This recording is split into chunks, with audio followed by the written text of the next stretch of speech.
Pravi kristjan se ne boji, da bi si umazal roke z grešniki in da bi tvegal svoj ugled.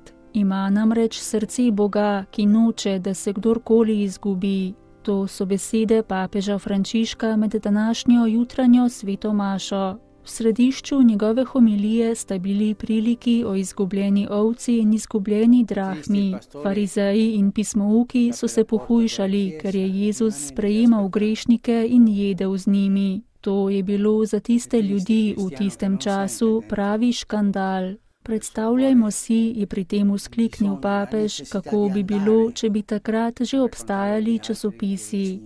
Jezus pa je prišel ravno zaradi tega, da bi poiskal tiste, ki so se od Gospoda oddaljili. Obe priliki nam pomagata razumeti, kakšno je Božje srce. Bog se ne ustavi, ne gre le do določene točke. Bog gre vse do konca, vedno gre do meje. Ne ustavi se le na pol poti zveličanja, ne pravi, naredil sem vse, ta problem je njihov.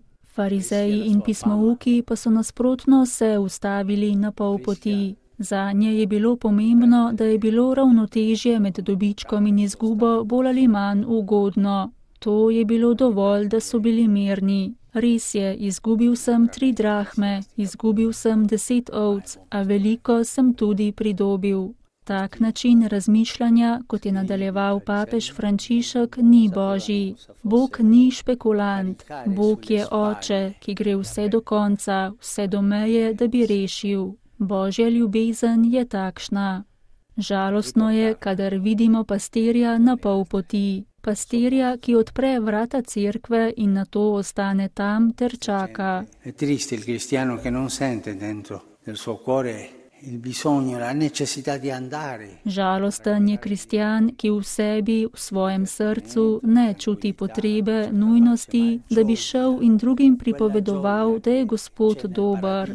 Koliko sprevrženosti je v srcih tistih, ki se imajo za pravične, tako kot ti pismouki in farizeji. Le ti si z grešniki niso hoteli umazati rok. Spomnimo se le, kako so razmišljali. Če bi bil ta prerok, bi vedel, da je ona grešnica.